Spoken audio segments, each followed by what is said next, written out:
Rep. Greg Steube. Hey, Congressman, thanks for making the time today. How are you? Hey, yeah, anytime. Thanks for having me. Weaponization of government is an issue near and dear to my heart. I think what has happened in this country in the last 8 years or so, we are living in a police state right now. I really commend you and your committee members for trying to get to the bottom of it, so thank you.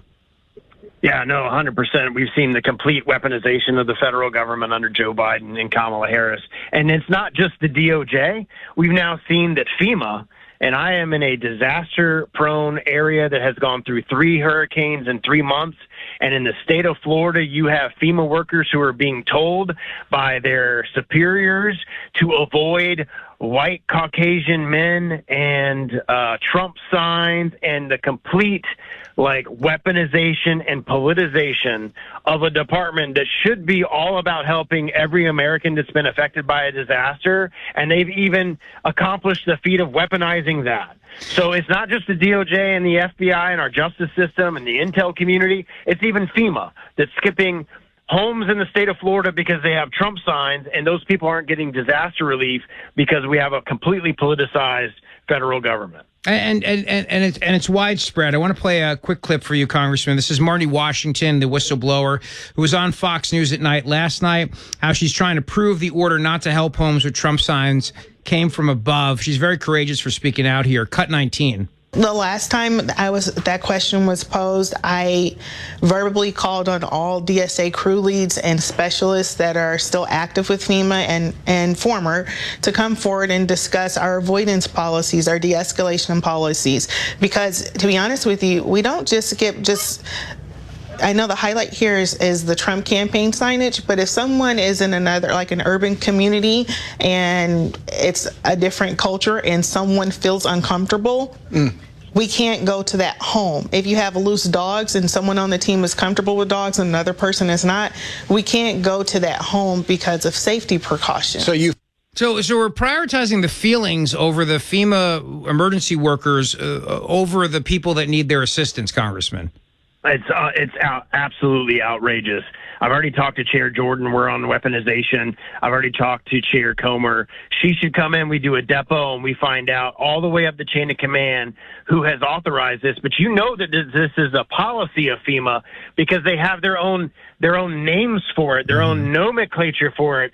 And that's just they call it things that aren't as atrocious as skip people that politically are not our feelings, or somebody that doesn't make you feel right. And we've got to get to the bottom of it. Now, the great thing is Donald Trump is elected president. We're going to have a new Homeland Security director. We're going to have a new FEMA director. We're going to have all sorts of people that are going to completely rout out this type of activity in our agencies. But we should have the information and evidence that this happened so that the American people know that there is no bounds of the politicization and the weaponization of this administration. No, I mean, and also, too, the reason why I said 8 years is because we know what they were doing to try to stop Donald Trump from winning the election in 2016. We know how they tried to undermine his presidency while he was president. And we know what they were successful in doing with the Hunter Biden laptop in 2020. And then we all saw this as parents. I mean, we were intimidated by the Department of Justice saying you might be a domestic violent extremist if you get out of line at a school board meeting, to censoring people's posts on COVID, the Hunter Biden laptop, the origins of the COVID of COVID itself from the lab. I mean, on and on it goes. There's been a policy of intimidation by the government against the American people. 100%. And the American people saw that, and that's why Donald Trump, among other issues, was elected president. They've seen that Democrats have used the justice system to go after their political enemy, have weaponized the intelligence agencies from the last time that he was president to go after their political enemies, and the American people have said enough is enough. I mean, what a historic election. He won every swing state. Over 300 electoral votes, won the popular vote, which when he ran and won the first time, Democrats and the mainstream media love to remind him that he didn't win the popular vote and he really shouldn't be president and the Electoral College should be thrown out. Well, he won the popular vote now, too. So the American people were fed up of everything from the border to the weaponization of the federal government and agreed to put in President Trump. And now we got to make some serious changes. So let me ask you about your colleague, Matt Gaetz, who was nominated by the president to be the Attorney General of the United States of America. Your thoughts on that? So I've had numerous conversations before the announcement with the president, and he asked my opinion on what I thought. And I said, you need somebody that's attorney general that is strong, that is courageous, that is going to be able to deal with the everyday being hammered in mainstream media and is able to ignore all the noise and focus on reforming the FBI, ending the weaponization of the federal government, bringing true justice back to our nation. And when the pick came out yesterday, the day before, there's really not anybody that does that on a more regular basis than Matt Gaetz. I recognize that he's going to have challenges in the Senate, but Trump is sending a very strong signal that the weaponization of the federal government is over, that we're going to do away with the politicization of the DOJ and the FBI, and the people that utilize the justice system for political purpose, they're going to be investigated, and they're going to be held accountable for the decisions that they made. So you just said something really important, Congressman Stubbe, which is that they're going to be held accountable. And I think that that's the key. We've seen how these bureaucrats get away with it, and they're so emboldened, and they think they can do whatever the hell they want, because for the most part, nothing ever happens to them. Yeah, well, times are changing.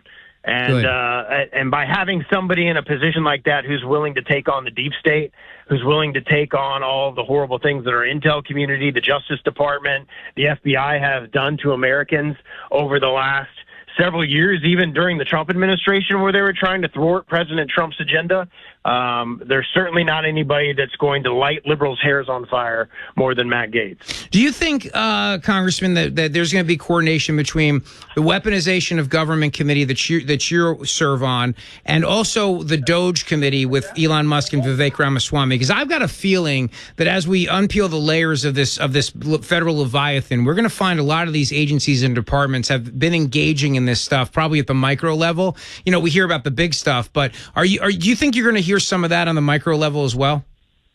I think they're going to be looking at every agency, not just the DOJ. Yeah. I mean, everything from, there's 100,000 people who work for the USDA. You've right. got all of these different agencies that are all housed in Washington, where it's like 85% Democrat, who are working for the Democrats even when there's a Republican in the White House.